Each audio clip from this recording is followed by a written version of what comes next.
آمنہ کے لال، حضرت عائشہ کے سردار، سیدہ فاطمہ زہرا کے بابا، میرے حبیب کریم سید عالم صلی اللہ علیہ وسلم سے حضرت فاطمہ نے کہا یا رسول اللہ، جو بی بی اللہ کے قریب ہونا چاہے، جو رب کا قرب پانا چاہے، جو اللہ کی ولیہ بننا چاہے، مجھے کوئی نسخہ بتا دے میں عورتوں کو بتاؤں۔ تو میرے حبیب نے فرمایا جو بی بی جتنا گھر کے اندر رہے گی، جتنا گھر کے اندر رہے گی، جتنا گھر کے اندر رہے گی، اتنا ہی وہ اپنے رب کے قریب ہوتی جائے گی، اتنا ہی اللہ کا قرب پاتی جائے گی، اتنا ہی رب کریم کی ولیہ ہوتی جائے گی، اتنا ہی اللہ تبارک و تعالی اسے اپنی قرب کی منازل طے فرمائیں گے۔ جتنی وہ گھر کے اندر رہے گی اتنی اللہ کے قریب رہے گی، اور جتنی سج دھج کے باہر نکلے گی، جتنی صبرے گی، اتنی وہ اللہ سے دور ہوتی جائے گی۔ جتنے قدم اس کے گھر سے دور نکلیں گے اتنے ہی قدم اس کے اللہ کے قرب سے دور ہوتے جائیں گے، اتنے ہی قدم۔ مائیں تمہاری دعائیں قبول ہوں گی، میری ماؤں تب قبول ہوں گی جب تم گھر میں رہو گی۔ بیٹیوں، رب کریم کا قرب اس وقت نصیب ہوگا جب تم گھر کے اندر رہو گی۔ تم بھائی کے لیے مانگو گی تو اللہ تمہیں دے گا، بیٹے کے لیے مانگو گی تو اللہ تمہیں دے گا، شوہر کے لیے مانگو گی تو اللہ تمہیں دے گا۔ اگر چاہتی ہو کاروبار بڑھے، اگر چاہتی ہو رزق میں برکت ہو، اگر چاہتی ہو تمہارے گھروں میں امن ہو، سکون ہو، جو تم مانگو عرش کا مالک تمہیں عطا کرے۔ تو پھر میرے رسول نے نسخہ بتلایا ہے، پھر میرے کریم نے بتلایا، گھروں میں بیٹھی رہنا، جتنی گھروں کے اندر رہوگی اتنا ہی اللہ زیادہ درجہ عطا فرمائے گا، تمہاری دعائیں قبول کرے گا، تمہاری التجائیں اللہ مانے گا۔ میرے بھائیوں، میرے عزیزوں، عورت کے ساتھ جو ظلم اس معاشرے میں ہو رہا ہے، بے پردگی کا طوفان ہے، طوفان ہے بے پردگی کا۔ ایک بزرگ تھے درویش سے، سادے سے، وہ آئی صاحب کے پاس اکثر آیا کرتے تھے، تو تھے بڑے سادے اور تھے بڑے نیک، پڑے ہوئے نہیں تھے، جاگ رہے ہیں آپ حضرات، نیک بڑے تھے۔ تو ایک دن نا پردے پہ بحث ہو رہی تھی، بیٹھے تھے کچھ لوگ تو بات کر رہے تھے،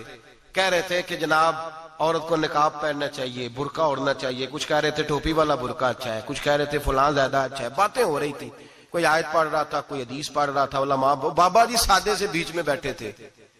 میں نے ان کی طرف توجہ کی، میں نے کہا بزرگوں آپ بھی تو کوئی جواب دینا۔ کہنے لگے مولوی صاحب مجھے حدیثیں نہیں آتی،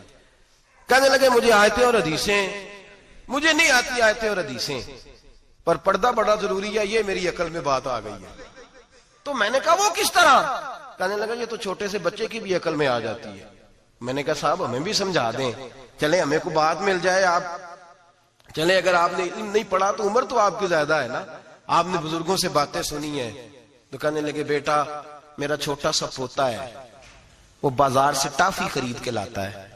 اگر ٹافی کے اوپر سے کاغذ اتار دیتا ہے نا تو ٹافی میں مکھیاں بیٹھنی شروع ہو جاتی ہیں، ٹافی پہ مکھیاں بیٹھ جاتی ہیں، جب تک اس کے اوپر وہ لفافہ رہتا ہے، کاغذ رہتا ہے، اس پہ مکھیاں، اللہ کرے آپ کو سمجھ آئے، اللہ کرے آپ کو سمجھ آئے، اللہ کرے اس درویش کی بولی ٹکرا جائے۔ کہنے لگے جب تک تو اس کے اوپر کاغذ رہا تب تک اس پہ مکھیاں،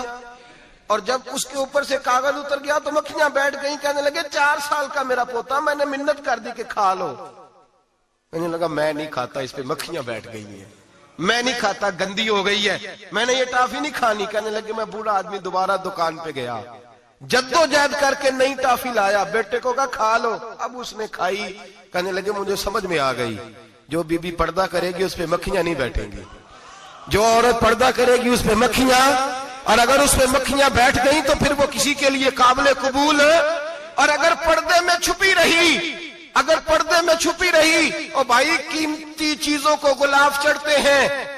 کسی نے کبھی کیمسٹری غلاف پہ نہیں چھپائی، فزکس نہیں چھپائی، کبھی کسی شاعر ادیب نے اپنا لکھا ہوا شاعری کا کلام نہیں چھپایا، غلاف جب بھی چڑھتا ہے قرآن پاک پہ چڑھتا ہے۔ میرے بھائی کروڑوں اور اربوں اور خربوں کا مکان بنا کے لوگ اس کو غلاف نہیں چڑھاتے، غلاف جب بھی چڑھتا ہے بیت اللہ کو ہی چڑھتا ہے۔ جو چیز قیمتی ہوتی ہے وہ غلاف پہ ہوتی ہے۔ میری بہنوں، میری بیٹیوں، اگر تم اپنے آپ کو قیمتی بنانا چاہتی ہو تو غلاف میں چھپ جاؤ، تمہاری قیمت بڑھ جائے گی، تمہارا وقار بڑھ جائے گا، تمہاری عظمت بڑھ جائے گی۔ میرے حبیب نے فرمایا جتنی گھر کے اندر رہو گی، دنیا تو دنیا رہی، اللہ کی نظر میں تمہاری قیمت بڑھ جائے گی، رب کریم کی نگاہ میں تمہارا وقار بڑھ جائے گا، اللہ کی نظر میں تمہاری عظمت بڑھ جائے گی۔ اور جب عورت نکلتی ہے، جب وہ گھر سے نکلتی ہے، میرے حبیب کریم علیہ السلام نے فرمایا عورت چھپانے کی چیز ہے، چھپانے کی چیز ہے، چھپانے کی یہ قیمتی ہے، یہ خزانہ ہے، اسے چھپا کے رکھو۔ فرمایا جب یہ گھر سے نکلتی ہے، فرمایا اور کوئی دیکھے نہ دیکھے شیطان اسے دیکھتا ہے، شیطان وسوسہ اندوزی کرتا ہے، شیطان اسے دیکھتا ہے۔ اور حبیب کریم سید عالم صلی اللہ تعالی علیہ وسلم جب بات کرتے تھے، جب لفظ بیان کرتے تھے، محتاج جملے بولتے تھے، بڑا کم، رحمت للعالمین نبی کی زبان سے بڑا کم سخت جملے نکلتے تھے۔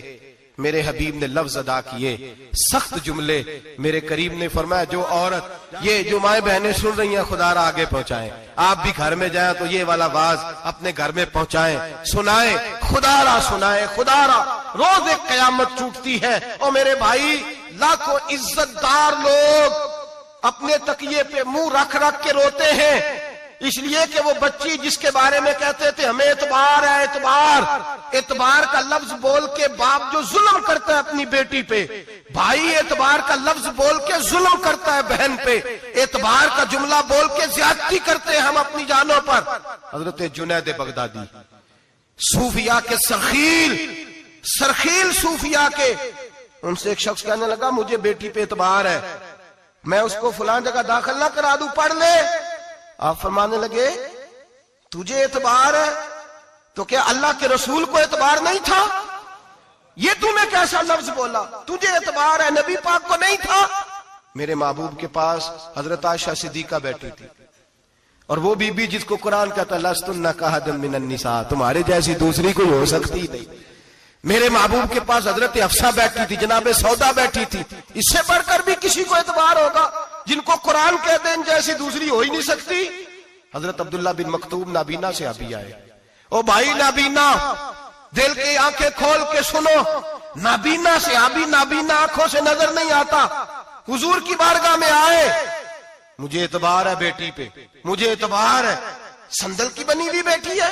حور ہے تیری بیٹی، اس کے قریب گناہ نہیں جاتا، یہ تو زیادتی کر رہا ہے اپنی بیٹی پہ، یہ جملہ بول کے تو ظلم کر رہا ہے، تو ظالم اور فاجر ہو گیا جب تو نے یہ کہا کہ مجھے اعتبار ہے۔ میرے حبیب پاک سے بڑھ کر کس کو اعتبار ہوگا؟ میرے کریم رسول سید عالم نور مجسم صلی اللہ تعالی علیہ وسلم نے فرمایا، حضرت عائشہ تھی، حضرت حفصہ تھی، حضرت سودا تھی، عبداللہ ابن مکتوم نابینا آئے تو میرے نبی نے فرمایا بیبیوں پردہ کرو، بیبیوں بول کے بتائیے، بیبیوں سارے بولیے، بیبیوں، اللہ کرے یہ آواز گونج جائے پورے معاشرے میں، بیبیوں۔ میرے نبی نے جملہ کہا بیبیوں پردہ کر لو، پردہ کرو، نظریں جھکاؤ، نقاب اوڑھو۔ ایک زوجہ بولی حضور انہیں تو نظر نہیں آتا، وہ تو بیچارے نابینے ہیں۔ ترمذی میں حبیب پاک کے لفظ سنیے، یا رسول اللہ انہیں تو نظر نہیں آتا۔ میرے رسول نے فرمایا تمہیں تو نظر آتا ہے نا، تم تو اندھی نہیں نا، وہ ایک مرد آیا ہے، وہ ایک صحابی آیا ہے، تمہیں تو نظر آتا ہے، تمہاری آنکھیں تو ہے، اسے فتنہ آئے نہ آئے تمہیں نظر آتا ہے، خبردار پردہ کرو، آنکھیں جھکاؤ، چہروں پہ نقاب ڈالو۔ حضرت جنید بغدادی فرمانے لگے اگر میرے رسول پاک اپنی ازواج کو کہتے ہیں پردہ کرو اور تو کہتا ہے مجھے اعتبار ہے، اگر نبی پاک اپنی بیٹی حضرت فاطمہ کو کہتے ہیں پردہ کر، تو کہتا ہے مجھے اعتبار ہے۔ جناب جنید بغدادی مزید بولے، آپ فرمانے لگے اگر حسن بصری پڑھانے والا ہو، رابعہ بصری پڑھنے والی ہو، اور بیچ میں قرآن پاک پڑھا ہوا ہو، پڑھانے والا حسن بصری، پڑھانے والے حسن بصری جنہوں نے مولا علی شیر خدا کی صحبت پائی، جنہوں نے ام المومنین حضرت ام سلمہ کے گھر میں پرورش پائی، فرمایا پڑھانے والا حسن بصری، پڑھنے والی رابعہ بصری، وہ بی بی جو دعا مانگے تو اللہ مردہ اونٹ کو زندہ فرما دے۔ فرمایا پڑھانے والا حسن بصری ہو، پڑھنے والے رابعہ بصری ہو، اور جو پڑھا جائے وہ قرآن ہو۔ فرمایا قسم اللہ کی عزت کی میں پھر بھی انہیں پڑھنے پڑھانے کی اجازت نہیں دیتا، میں پھر بھی انہیں تنہائی میں بیٹھنے کی اجازت نہیں دیتا، میں پھر بھی انہیں اکیلے رہنے کی اجازت نہیں دیتا،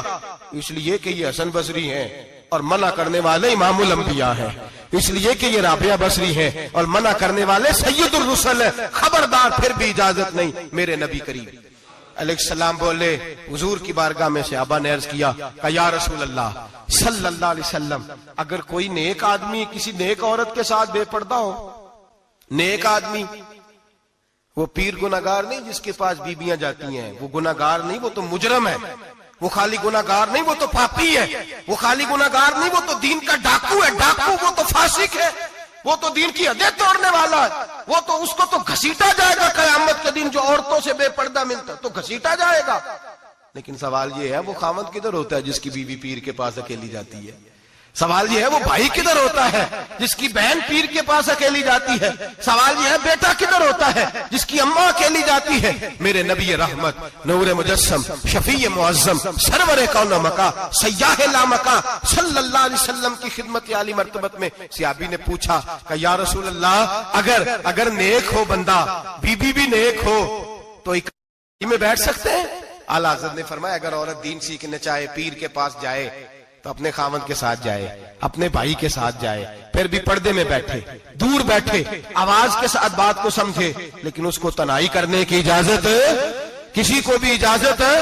وہ چاہے جو مرضی بھی ہو، کوئی بھی ہو، بڑی کھلی بات کر رہا ہوں۔ میرے حبیب پاک سے پوچھا حضور اگر مرد عورت نیک ہو پھر بھی تنہا نہیں بیٹھ سکتے؟ میرے محبوب نے فرمایا اگر زکریا کے بیٹے یحییٰ ہوں اور عیسیٰ کی والدہ مریم ہو تو پھر بھی میں انہیں تنہا رہنے کی اجازت نہیں دیتا، پھر بھی انہیں تنہا رہنے کی میں اجازت نہیں دیتا، پھر بھی اجازت نہیں ہے۔ جب میرے رسول پاک صلی اللہ علیہ وسلم نے اتنی پابندی لگا دی، جب بات حضرت حسن بصری اور رابعہ بصری کی آ گئی، جب بات جناب مریم سلام اللہ علیہا اور جناب سیدنا زکریا علیہ السلام کی آ گئی، جب یہاں تک بات پہنچ گئی تو پھر تو ماڈرن ہے، پھر تو زیادہ اعتبار والا ہے کہ تیری بیٹی یونیورسٹی ڈرائیور کے ساتھ جاتی ہے، پھر تو نے کہاں سے وہ اس کے اندر نور بھر دیا ہے کہ تیری بیٹی اکیلی گھومتی ہے، پھر کہاں تو نے یہ بات سمجھ لیا ہے کہ تیری بچی جہاں مرضی تنہا رہتی ہے، پھر تو کہاں سے وہ قوت لایا؟ یہ تعلیم ہے۔ اقبال نے کہا یار مشرق ہوس میں گلتا، شباب اریاں شراب عیسیاں، جسے بھی دیکھو گری کے عیسیاں، ہم ایسی تہذیب کیا کریں گے؟ اور اقبال کہنے لگے تمہاری تہذیب خود اپنے خنجر سے خودکشی کرے گی، اس لیے کہ جو شاخ نازک پہ بنے گا آشیانہ وہ ناپائیدار ہوگا۔ میرے بھائی ہم لوگ پہلے ہاتھ میں آگ کا انگارہ دیتے ہیں، پھر کہتے ہیں بیٹے تو نے جلنا نہیں، ہم پہلے اس کو ساری سہولیات دیتے ہیں، پھر کہتے ہیں تو نے بگڑنا نہیں۔ میرے نبی رحمت، نور مجسم، شفیع معظم صلی اللہ علیہ وسلم نے فرمایا جو بی بی بن سنور کے بازار جائے، میری طرف دیکھیں، آنکھیں کھول کے دیکھیں، یہ حدیث آپ نے سنانی ہے، انشاءاللہ بولیے، سنائیں گے انشاءاللہ تعالی؟ بول کے انشاءاللہ کہیے آپ کو ثواب ہوگا، سنائیں گے انشاءاللہ؟ میرے نبی کریم صلی اللہ علیہ وسلم نے فرمایا جو عورت بن سنور کے بازار جائے، اب تو خیر بیویاں برقع پہن کے جاتی، برقعے پہ بھی کڑھائی کی ہے، برقعے پہ بھی کام کرایا، برقعے پہ جو کام اور نقش نگاری ہوئی ہے وہ 10,000 کی ہے۔ برقع پردے کے لیے پہننا تھا، دکھانے کے لیے؟ یہ کیسا برقع ہے کہ اس نے برقع بھی پہنا ہوا ہے اور برقع بھی اس نے فیشن والا پہن لیا ہے؟ یہ کس طرح کا؟ اس تو پردے کو پردے کی ضرورت پڑ گئی۔ یہ کیسا پردہ ہے کہ جو پردے کو پردے کی ضرورت ہے؟ برقع تو اس لیے ہوتا ہے کہ مجھے دیکھے کوئی نہ، اور اس نے تو پہنا ہی اس لیے کہ ذرا لوگ دیکھیں تو صحیح میں نے کتنا قیمتی پہنا ہے۔ اس حجاب کو حجاب کی ضرورت پڑ گئی۔ میرے حبیب پاک علیہ السلام نے فرمایا بلا ضرورت، عورت کو اجازت ہے بیمار ہو تو ڈاکٹر کے پاس جائے، عورت کو اجازت ہے ضرورت پڑ جائے گھر میں سودا سلف نہ آتا ہو تو لینے چلی جائے، عورت کو اجازت ہے اگر گواہی کی ضرورت پڑ جائے تو پردہ کر کے قاضی عدالت کے پاس گواہی دینے جائے، عورت کو اجازت ہے حج پہ جائے، عورت کو اجازت ہے عمرے پہ جائے، عورت کو اجازت ہے کہ اگر کسی وقت جہاد کے لیے عورتوں کی ضرورت پڑ گئی تو حضرت فاطمہ اور جناب عائشہ کی سنت ادا کرے، جہاد کو جائے۔ لیکن اگر عورت موج کرنے جائے اور روز کہے وہ دیکھیں نا فلاں پارک میں تھے آپ تو کبھی گئے ہی نہیں، فلاں جگہ تھے آپ کے پاس تو فرصت ہی نہیں، فلاں میری سرگودے والی بہن کا خامن تو روز لے کے جاتا ہے آپ نے تو کبھی توجہ ہی نہیں فرمائی، روز پیغام دیتی رہے۔ میرے حبیب کریم سید عالم صلی اللہ علیہ وسلم نے فرمایا جو بی بی بن سنور کے بلا ضرورت بازار جائے، نبی پاک علیہ السلام نے فرمایا ایک قدم وہ اٹھائے گی تو اس پر اللہ کی لعنت برسے گی، فرشتوں کی لعنت برسے گی، زمین والے لعنت برسائیں گے، آسمان والے لعنت برسائیں گے۔ اور میرے حبیب بولے تو فرمایا جب اللہ کی لعنت برسے گی تو میں بھی اس بی بی پہ لعنت ہی کروں گا جو بی بی بن سنور کے جائے۔